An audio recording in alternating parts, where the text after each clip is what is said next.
Hello, everyone. Thanks a lot for dialing in today. With me on the call, we have Lisa Ponti from GARP. She will be more than happy to provide a few words about GARP and their mission, and also what they, with the latest SCR exam, what they offer. And then we can talk a bit about Brainie, what we have with our prep material that we can offer in addition. If you have any questions, please feel free to ask your questions at the end. We will have plenty of time to discuss them. And with that, I'd like to hand over to Lisa. Good afternoon or good evening, everyone. I'm figuring I'm probably the only one who's not in Europe or possibly further afield. Thank you for dialing in and giving me the opportunity to chat with you. I am the Vice President of Educational Outreach. So part of my mandate is to work with our approved exam prep provider network to help raise awareness of our programs, as well as work with our university partnerships. Let me just share my screen. I have a very short presentation. If you've dialed into this call, you might have an idea of who we are, but I don't like to assume. So very quickly, at our core, GARP is a membership association. Our mission is to advance best practices in risk management. We do that through our education, our research. We have our globally recognized FRM, which we've been delivering for over 25 years. The SCR is a newer endeavor, which I will get into. We've been giving our exams since 1996. And for our curriculum development, we're overseen by people who work in risk, so that our programs have market insight, they have applicability, and we have a member network, which is also a nice benefit of becoming part of the GARP family. We have people in 195 countries and territories worldwide, so it can be very helpful. Just a couple of headlines. If you're interested in the SCR, obviously it is a really relevant topic. I'm a big fan of the climate content on the FT, so I love pulling articles and things of that nature. But to be very fair, this is where the development of this program came from. We are looking at financial risk management, and climate change is a source of financial risk management, and it is only becoming more evident as time goes on. One of the things, I am an SCR, full disclosure, I sat for our exam last spring. I found the content fascinating, and one of the things that I really liked about it is we sort of take the view of looking at climate change and turn it ever so slightly. Most of what people are familiar with when discussing climate change is human impact on the climate. Our travel is bad, our agriculture and our eating is bad, all of these impacts that we have on the environment that are negative. But one of the things the SCR will do is say, okay, we have climate change. We know what's going on. How is that going to impact me as a business? How is that going to impact me as an asset holder? It's climate's impact on us. And I love this second photo of the Tesla charging station being flooded. Here we are trying to be all sorts of sustainable, but those can't be used if you're underwater. And I just find it's a different way of looking at the issue. The program itself, you do not need a science background. You don't need a finance background. We will take you from A to Z. Some fun facts. We are the first global climate risk program. I can no longer say we are the only, but we were first. We have approximately just shy of 6,500 certificate holders as of this morning. I checked. We've had about 19,000 people register to take the SCR, and the global pass rate right now, for those of you who are interested, is 56%, which is much higher than the FRM. So the curriculum of the SCR, as I said, we will take you from soup to nuts. We will go over the science of climate change. We're not talking about a master's degree in climate science, but enough that you will understand how that is impacting your business, what the climate change is, how that creates risk. We look at the concept of sustainability and how this is impacting policy and culture within companies and governance, because obviously many of our certificate holders work in the financial markets. They are regulated, and even other businesses outside of finance will have to meet regulatory requirements. We will go through the financial markets that are rising around green products and the instruments there. Climate risk measurement, how are we measuring it? How do we manage it once we measure it? And things of that nature. The net zero chapter was new last year. We will take you into looking at net zero planning and things of that nature. I will tell you that in October of 2024, this current curriculum will be further enhanced with 2 additional topics, as well as some supplemental learning tools. I don't have more details on those today, but Patrick, rest assured, the second I have these kind of detail, I will be happy to share, but I can tell you that any pricing changes and things of that nature are outlined on our website. So candidates who are thinking about whether they want to sit in April versus wait until October, you can compare financially what the difference is, if that's a concern, things like that. And the two topics, as I said, will be probably, I'll have more information most likely in January or early February on that score. I can tell you personally, we survey our candidates. They indicate maybe about 100 hours of study time. So that's another way to kind of plan whether you want to be sitting in April or you want to wait till October. Again, everybody, if you're on this call, hopefully you've been following at least peripherally what's going on at COP28. I was reading an article about carbon credits market. It's a fascinating field. It's a growing field, as you're probably all aware, one that is definitely not going to go away. Just to give you some idea, these are the top 10 countries where our certificate holders reside and the top 10 sectors. Our early adopters were admittedly probably existing FRMs and other individuals who were already familiar with GARP, but for the SCR, seeing more candidates from outside of finance in the real economy, because those companies will absolutely be impacted by climate change and it will pose risk to them. But these are currently the top 10 sectors. Obviously, financial services in many forms, but also consulting agencies are big employers of SCR holders as they ramp up their own risk practices to include climate change. More specifically, the G in GARP does stand for global, so we do have a global representation. These are our top 10 employers of certificate holders. If you're interested in thinking about employability, financial services, consultants are at the top of the list. For any of you looking into this as part of, a team endeavor, or you're thinking about it in reference to your current organization, we do have group registration capabilities and we can help you with that, kind of get you started as a group. If anyone is interested in that, please feel free to contact me directly or ping me on LinkedIn. I'd be happy to walk you through that, get your team registered. So if you register your team with Patrick for the training course and you want to get your exams dealt with as well, by all means, don't hesitate to reach out. If you're just trying to, get your feet wet and learn a little bit more, I cannot recommend our sustainability and climate micro page on our website more highly. We have so much good content there. My colleagues in our London office have white papers and webcasts, and our podcast series. Huge fan. I'm a total fangirl. We have had some really great guests. Some of them are profoundly depressing, I will readily admit that, but fascinating nonetheless. And one of them most recently that I happened to be listening to, I listened to it on my lunch hour, but someone from the BAFTA, the Film Awards, came on and talked about making the film industry more sustainable, because this is an industry where they build sets in the middle of nowhere and drag food halfway across a country. It's very fascinating. So if you're interested in learning more about sustainability and climate, please feel free. Check out our website. These resources are free for download. And then the final thing I will say about GARP specifically is 65 individuals who have completed the SCR certificate. But just to give you an idea that we do have a fairly extensive network of members and the certified community, which can be a tremendous resource to your organization, to yourself for career development. Please consider membership or just becoming a part of us if you're interested in that area. That is all I have about GARP specifically, so I will stop sharing my screen,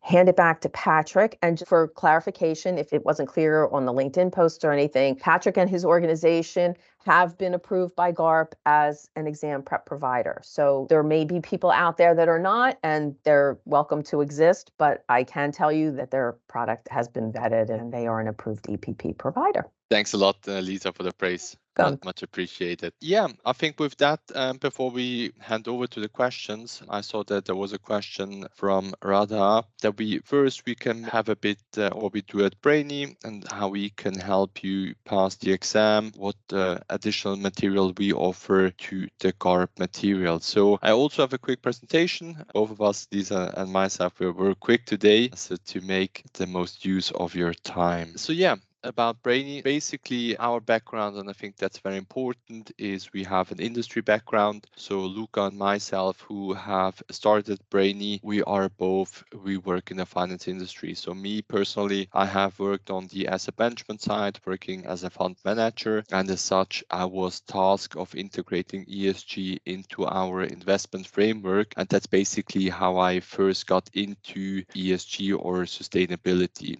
Given I had little knowledge in the space, obviously I did look at the providers, so we decided to go for an exam. So initially we started on the CFA side, but then we learned about the GARP, and we think they do a great job on the sustainability side, and that's why we also dived into this one. So Luca, he completed the SCR certificate, and he really said for him it was a great learning experience, and therefore we can truly recommend it to do for everyone. As Lisa's mentioned, I think that's very important. You don't need a finance background or any sustainability or ESG background. I think it's the purpose of the exam is learning about the material, so it's really a starting point in your career, or if you are in touch with the theme, that you know your way around.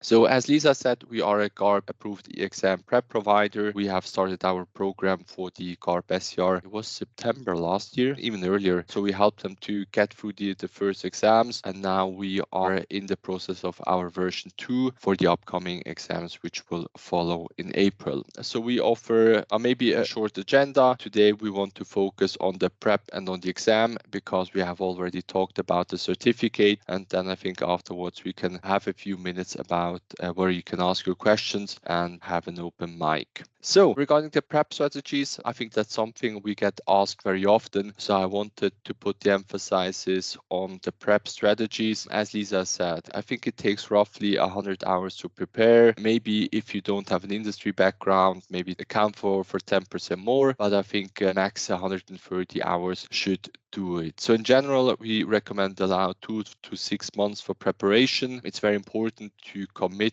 to disciplined learning. We always say it's always best to combine it with the official curriculum with our prep material. With that, let's dive into the study plan. So as said, we always recommend reading the official syllabus first. The GARP syllabus is a bit more than 200 pages, so it's very interesting to read. And then we recommend at the end of each chapter, dive into our question. We have a summary note, which is roughly half the length. So we try to condense the knowledge, and we know that especially as you have to read through a lot of pages, it's difficult to know about the different concepts and to put them into the right corner. And with our summary notes, we really try to help with that regard. So we try to put them into different brackets so it's easier for you to remember, and also you can save some time if you have to go through the chapter again. At the end of the chapter, it's always best to use our question bank to answer some questions, because in that way, from having the knowledge processed passively by reading it, you process it active, and then I think you can transfer it from the short-term memory to the long-term memory, which is very, very important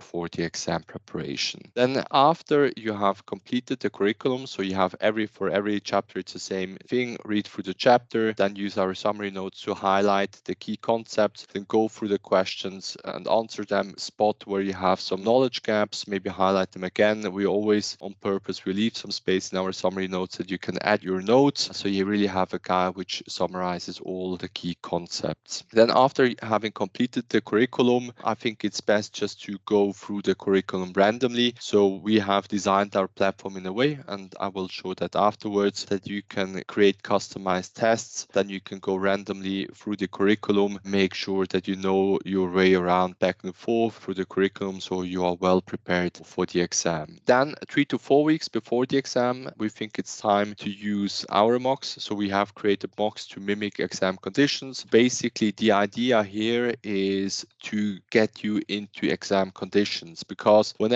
typically when you prepare for the exam, usually you take breaks within answering the tests. You don't sit down for more than 1 hour. So you really have to get used to stay focused for 2 hours, answering all these questions questions in one go, and that's what we try to do with these mock exams. Obviously, you will notice that you do have some knowledge gaps, and that's absolutely okay. Better you learn about them in the test phase as during the actual exam, so you can always go back and see the curriculum or the summary notes and learn about these concepts that you don't yet understand, so you make sure you really close these knowledge gaps and you're well prepared. Then 2 to 5 days before the actual exam, I think it's best to solve the official GARP SCR mock. There, I think it does make sense not to use it too early, because otherwise you will always remember some of the questions, so you don't have a real exam experience. Again, you will have some knowledge gaps, and that's completely okay. Just make sure you fill them, add comments to the summary notes, and then you should be well prepared.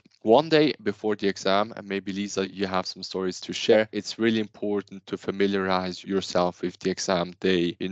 Be there on time, make sure that you know the process and need to bring to the exam. So that are some very important factors which will create some unnecessary stress for the exam. So best is to be prepared, and then you're really ready to go. Then again, I think it's best not to spend too much energy on trying to get ready for the exam. Just read through the summary notes again, so you make sure you have everything fresh in your head. But otherwise, I think it's very important not to exhaust yourself, because you will need the energy for the next day. It's going to be intense. Staying focused for more than 1 hour is intense. Scrolling through all your knowledge is intense. So make sure that you relax, you are ready, and then it's go time. And with the exam day, again, I think there the focus from our side is really about time management. We have already touched upon the familiarity, but time management I think is very important. Try to arrive at the venue ahead of time, so you have time to relax, to make sure that you are prepared. Usually they let you enter the room a bit sooner. That also means you can finish sooner, so you have a bit less stress for the exam. Then in the GARP SCR exam, you have little cases. They do take time to read, so sometimes it can make sense to first read the questions and then go skim through the case study, so you can save a bit of time. You already know what they're looking for, and this should help to save some time. Then with the exam, again, focus on time management. If you don't know the answer, just make sure you bookmark them. SCR allows you, or GARP allows you, to bookmark questions. So if you don't know, just bookmark them and go on, because the risk is that you spend too much time on one particular question and you don't know the answer to, so you run out of time and then you miss on some easy or some low-hanging fruits or some points you could have scored. So better make sure that you finish your exam.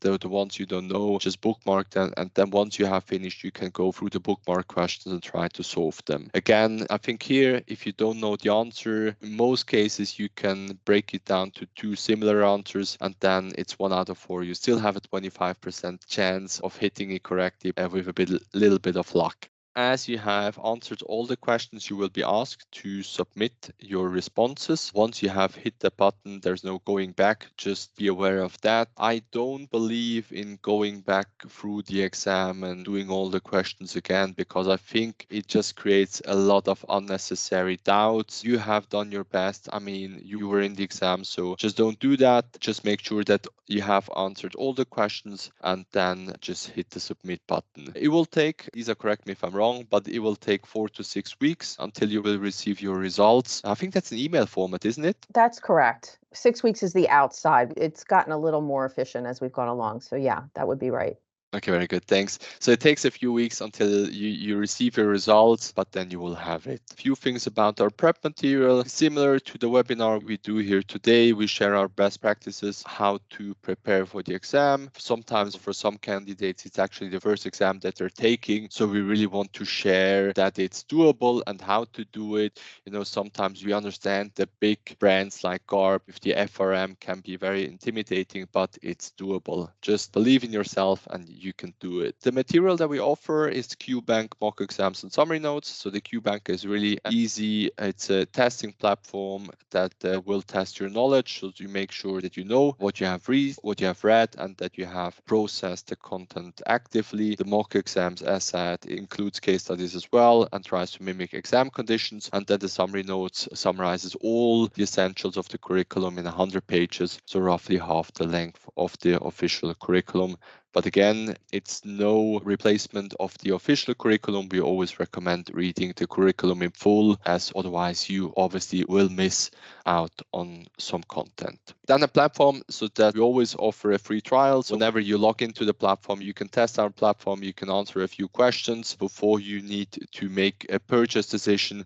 But here we have launched our platform in July as of last year, and the focus on our side was really on time management, because we thought that's the key hurdle on passing the exam. So we really want to make sure that you stay on track. So on the top left, you have the possibility to offer to note down your exam day, and then basically based on the curriculum and the weights, we will decide how much time you have for each chapter. So just to make sure that you have enough time to prepare for the exam. Then we have additional resources, so the summary notes and as said, the mock exams. They're also included in the platform. On the right side, you have a dashboard to keep track of your score, how you progress in the course. On the overall score, maybe there a good thing to know is that we have weighted this according to the chapter. So basically, we really want to show you today how ready you are for the exam. So let's say you have only completed chapter 1 and 2. Obviously, you haven't looked at a lot of content. So if in both chapters you scored 70%, your overall score will still be just 15% because the other chapters are still missing. So really, if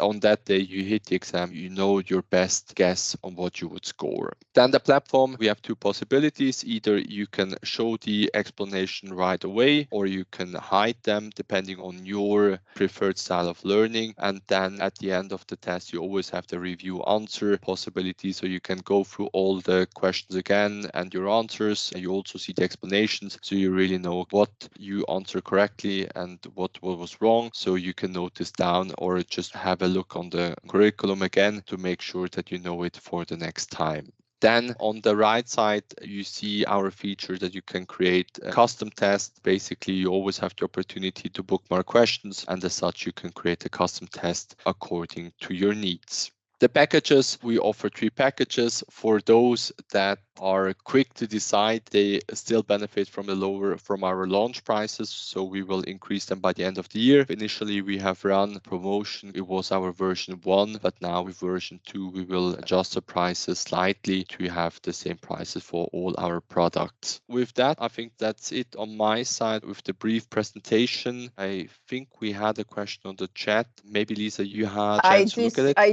I do see it. First of all, I thought your plan is amazing, and there's so many things I love about it. Full disclosure, I used to teach, so I'm a bit of a nerd when it comes to these sort of things. With regard to the practice exam versus the actual exam, to be very fair and very honest, there's a lot of overlap between them. 15 to 20% doesn't seem right to me, because every question must track back to a learning objective. So it may be phrased a little differently, but it will hit the learning objective we've asked to solve. I'm not aware of any certification that then releases the answers to their exam questions, because then that eliminates them from being able to be used. If you're struggling with trying to figure out where you're going wrong, as Patrick suggested, taking these mock exams and marking the ones where you're going wrong and then going back. And that's one of the benefits of using an EPP, to be perfectly honest, is that you have the opportunity to see different types of questions. They will not necessarily mimic exact exam questions, but they will help you understand what concepts are not clear to you. It's the same thing with an end of chapter question. That's what those questions are there for, to say, do you understand the material? Because when I used to teach, I had students, as Patrick mentioned, reading, and it makes sense when you're reading, because it's right in front of you, but you have to close the book, you have to set it aside, and then you have to give yourself the 2 hours and actually take a test and see how much do you really understand versus how much you understood, because you're reading, and it's right in front of you. I could go on about test taking literally for days, so we won't get me started on that. But I also liked, Patrick, that you have them taking our exam very close to the exam date, because again, you can can trick yourself into thinking you understand it better than you do. Oh yeah, or if you have the exam open, oh, that's what I would have answered. You can do a lot to kind of lull yourself into a false sense of security. So close the book, take the exam, and don't open it until you're done. The changes from 2023 to 2024, to answer Vikram's question, the content is not different from this past October. The chapters are generally the same. We may have updated a couple of the cases, used different examples. I used to get this question all the time when I taught, do I have to buy the new textbook? Well, first of all, you get the study materials when you register for the exam, so you don't have to pay a separate fee for that. But the only thing I would say is make sure you're using the most recent learning objectives, because as I said, every test item must tie to a learning objective. So if the learning objectives have been tweaked a little bit for 2024, those are the ones you want to make sure you can answer. If you get to the end of a chapter and you know the things that are in the learning objectives that we've told you need to know, I think that's a hell of a start. That's the study tip I always give to students when I'm talking about studying for any of our exams. I'm like, look at the learning objectives, know what those are telling you. We tell you what we want you to know. Those are the questions I can see on the chat, but I'm happy to answer others. Thanks a lot, Lisa. Yeah, maybe then I want to give a chance to open the mic and ask a question if you have any. Otherwise, then I'd say that we have answered all the questions and we did a great job, but let's see. Oh, I'm sorry, Vikram. As soon as you were typing that, I'm like, wait, I didn't answer the rest of his question. As I mentioned in the presentation, there will be 2 additional chapters. So there will be 10 questions added to the exam. It's currently 80 questions. It will go up to 90, but we're giving you an extra hour to do those 10 questions. I don't have any details about the content yet. It is still in development. As soon as it's available, I will be alerting our EPPs. It will be posted on our website. Any other changes to the exam, I think, are probably discussed on our website. Like I said, there are some additional tools that'll be available to you, but they're not part of the testing.